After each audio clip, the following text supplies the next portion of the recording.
Hi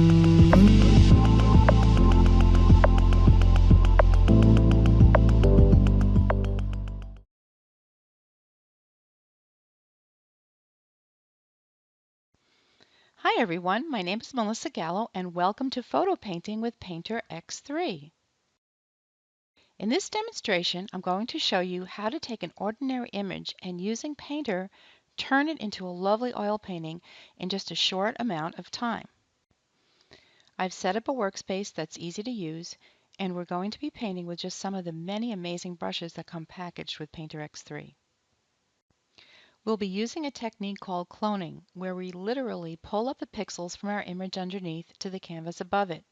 As we bring up those pixels, they are simultaneously revealed in very painterly strokes, mimicking the look of traditional media. That means you don't need to worry if you've never painted before. Your photo will be doing the work for you behind the scenes, supplying detail and color.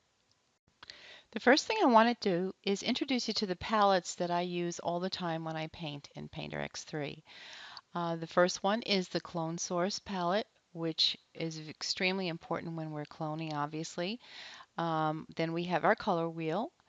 Then I've collected several brushes that I use and created what I call a basic palette for you. Here is our underpainting panel, which I will show you how to use. Our paper libraries from which you can choose many different papers. Um, Papers panel actually will show you how to change the paper that you select, and of course our layers palette. Okay, so let's get started. Okay, so this is our source image from which we're going to be cloning, and now I'm going to create the document for our actual painting. File, New. I've chosen 9 inches by 7 at 150 dpi. I like to keep my painting small when working because the brushes will slide much more easily across a smaller canvas than a larger one. And in the end, you can increase your document size and your resolution without any loss of detail in Painter X3. I've chosen white as my color. My paper or canvas is artist canvas, and you can choose any single one of these. This is simulated wood grain. They're all quite wonderful, and press OK. And here is the beginning of my painting. Now, most paintings can be divided into 3 areas: the background, the actual body of the painting, and the detail. So the first thing I want to do is paint in a nice loose background in this image.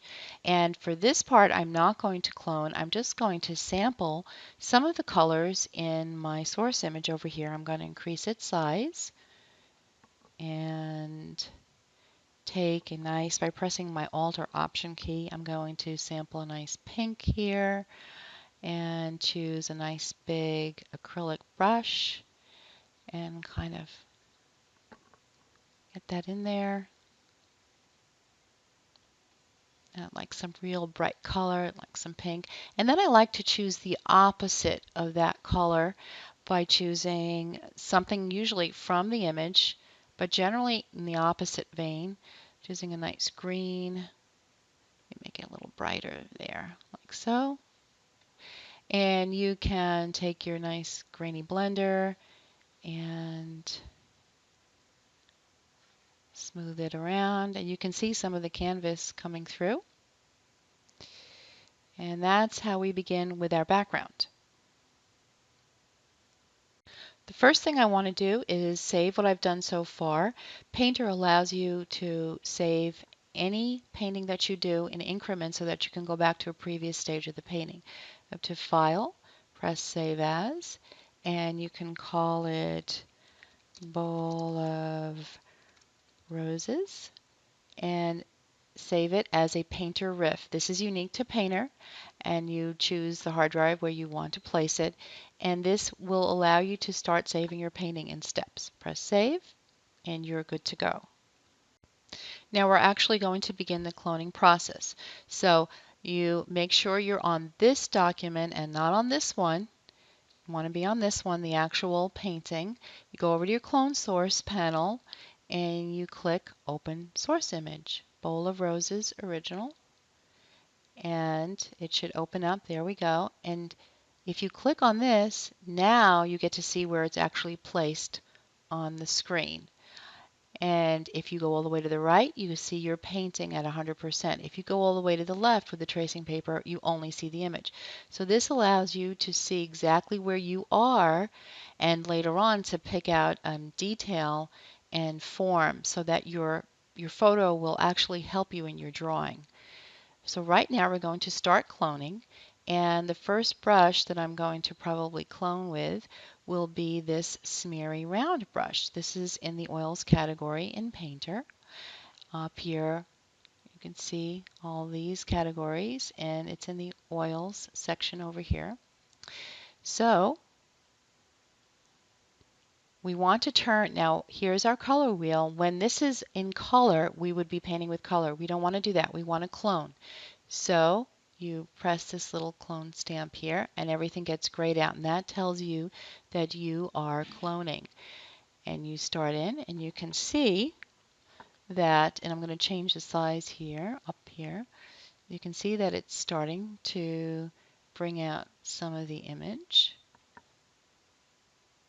I still want to work in a fairly large size like this.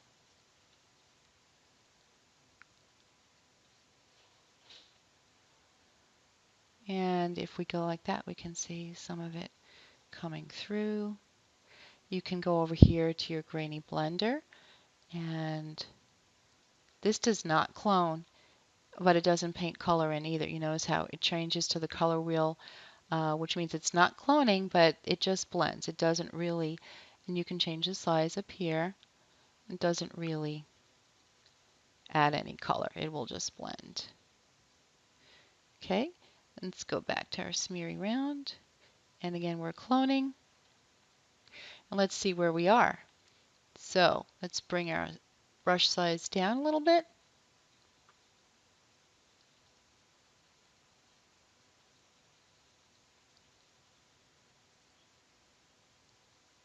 Okay. Now, at this stage of the game, I like to add the opposite color of the image underneath as a little bit of extra underpainting. So what I'm going to do is take my source image and I am going to change its color. So let's open up that source image like this, and I'm going to use, this is when I use my underpainting panel, and I'm going to just take the hue and change it to the opposite. By swinging it all the way to the left, it changes the colors to the opposite colors from the image, like so. And go back to my painting. And now I'm going to say open source again, hit bowl of roses, and now I have an orange version. So I'm going to clone from that for a while. Again, using my smeary round, I'm going to bring in some opposite colors, and here we have our tracing paper. We can see what we're doing. And add some opposite colors in there, which can create a very vibrant effect. Here's the painting so far. And we might also want to reduce our brush size and get a little more detail in there with the opposite color, like this. Now I'm going to go to my Sargent brush and start putting in some nice thick brush strokes. And the reason why I love this brush is because you can see it. It has a very thick painterly effect here, like so. Remember, we're still working from the opposite version of our original photo. Okay. I didn't have my clone module on, so there we go. Okay. Got some opposite colors coming in. Go up to File, Iterative Save, and make sure you save that stage. Now I'm going to change the clone source back to the original color, and as you can see, it's going to be the original image underneath. I'm still working my Sargent brush, and now I really want to see where I'm painting.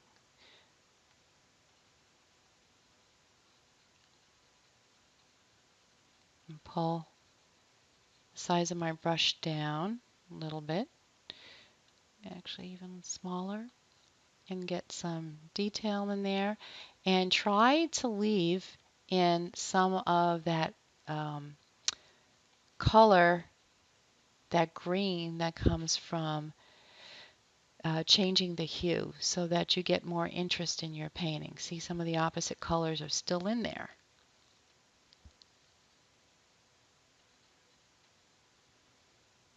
And see that? I'm leaving a little bit of the orange in the bowl. Okay.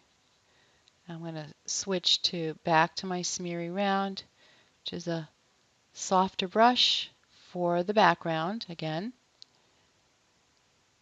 Back to the Sargent for more detail and thicker brush strokes.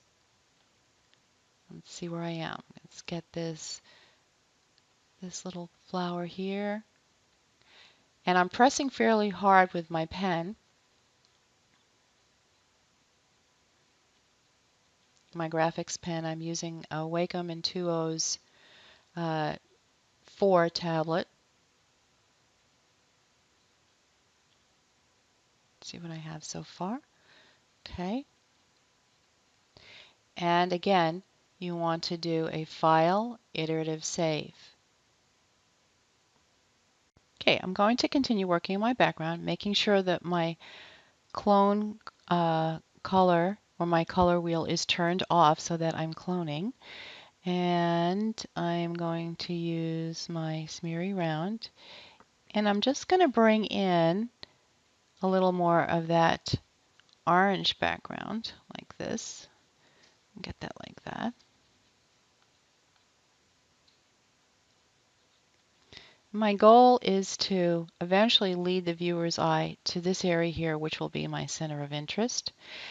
And I'm also now just going to turn my color wheel on and just bring out some of those original bright colors that I wanted to get in there, and get some of that pink in there like this, just in and around the edges perhaps like that. Now I'm going to be cloning again, and this time I switch back to my original clone source with its original color, and just get that. Leave some of the colors coming through, and you can go right into your roses because you can always bring them out again. So now back to my Sargent, and make sure this is grayed out, and I'm cloning all over again. And as you can see, I'm bringing out the detail once again like this.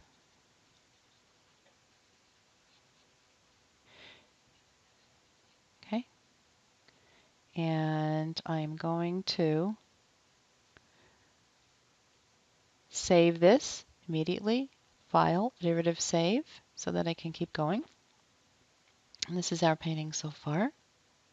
And now I do something with my Sargent brush that I really like to do. I soften it a little bit. And this is where your well comes in. See this dry out here?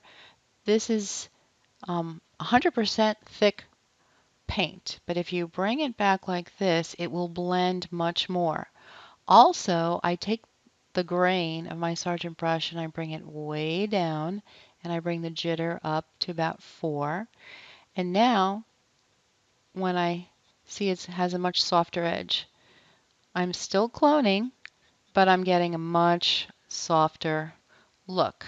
And the reason why I'm doing this is because I really don't want sharp edges where I do not want the eye to go. So I'm creating a little bit of a softer look here, like so. And maybe around here, just to get some.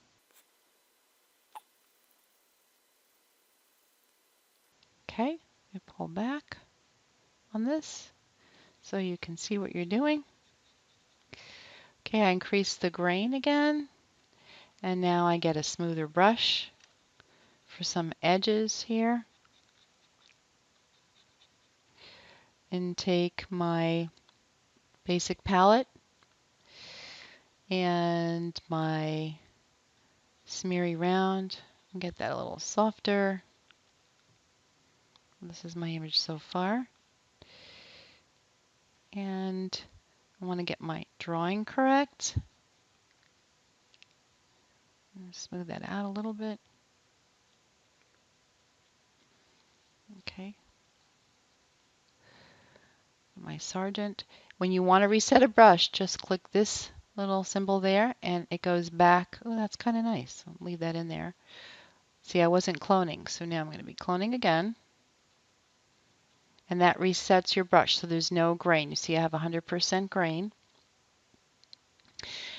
Let's see what we've got. Okay, now I'm just going to get some detail in here, especially in the light areas. This gives a wonderful, luscious stroke, like this.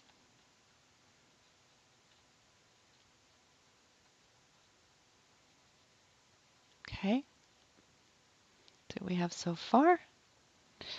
Okay, File, Iterative Save. And now we're going to place in some detail. Okay, so at this point we see that our background is very, very loose, and then we've got the main body of our painting. Now I want to add some closer detail, and I do start with my Sargent brush. I reduce the size, make sure this is off or I won't be cloning, and try to define where my edges are here so that my drawing is fairly accurate.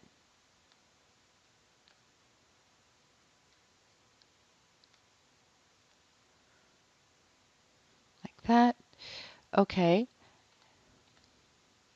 Now I'm going to use my detail brushes. Now this fine camel will literally carve your painting down to the photograph, so you have to be really careful. You can bring in a few details, maybe the whites, and you can pull back so you can see what you're doing here.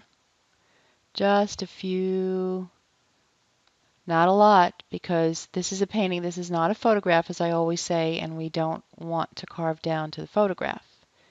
Just a few white or light details like that, like so, and maybe a couple of darks. Okay, we're starting to get some detail in there. Correct your drawing with this brush if you have to.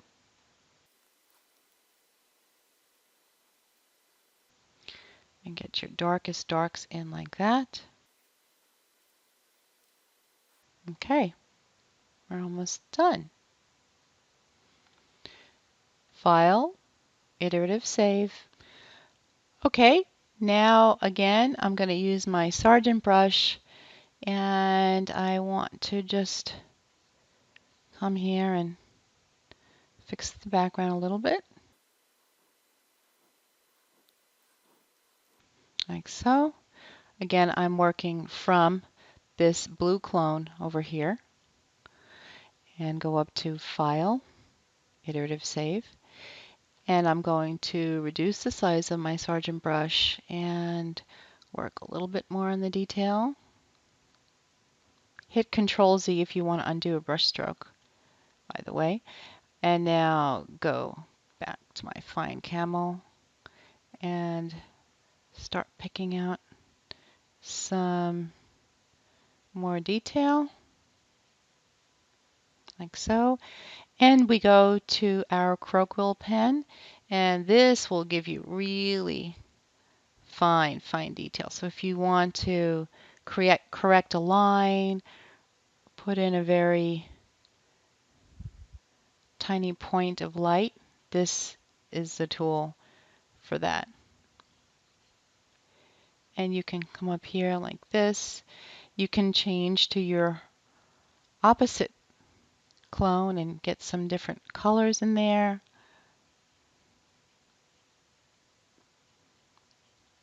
And go back again and check to see where your details are.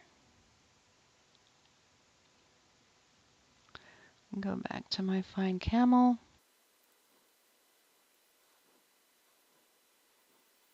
like so.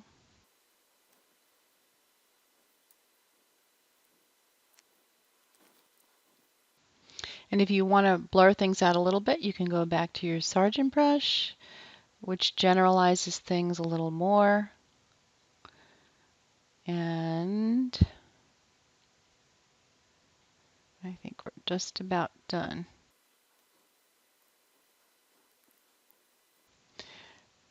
File, iterative save. Here I've actually added some more strokes to the background, and as you can see, I've smoothed it out a little bit.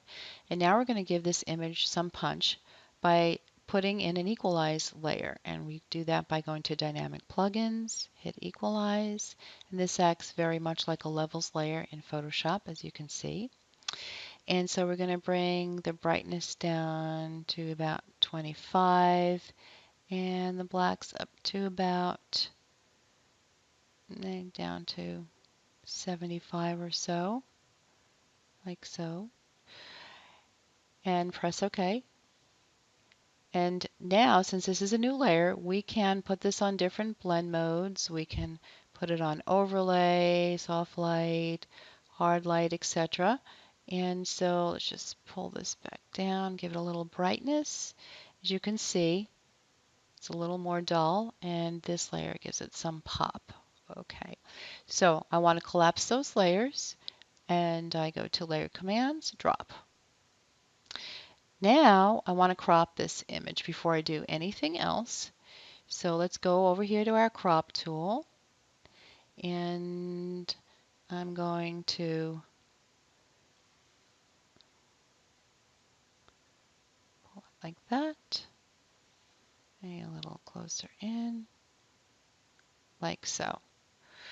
Now, the next thing we want to do is make sure you preserve this, File, Iterative Save, and we want to increase the canvas first of all. So we go to Canvas, Resize, and we change this to inches, inches. Do not click this, and we want the height to be 14. Press OK, and come back down again, like so. And now we're going to add a little bit of tooth to this image. We're going to go up to Effects, Surface Control, Apply Surface Texture, and we can either use the paper as our surface texture, or we can use our image luminance. And what that does is that's going to give us a little bit of tooth. Press OK. And if we zoom in, you can see it actually creates thick paint strokes, a 3D effect. So our image canvas size is 14 by 18 inches at 300 dpi. And that's pretty good. Now the last thing we're going to do is we're going to add our signature. Okay, to add our signature, we're going to add a new layer, like so, and not all of, let's get rid of that one, not all of the brushes work on layers, but the one that I'm going to choose, which is our fine camel for detail, does. So I'm going to choose a white brush. Remember, if this is grayed out, you cannot paint with color, but if it's in full view, then you can. So we're going to sign our image, and to do that, we're going to really make it fairly large like this, and make sure you're in the right corner over there, and then sign it. And you can, of course, decrease the opacity of that layer if you want. And there is your finished painting. There we have it. And that's how you create a painting from a photo with Painter X3.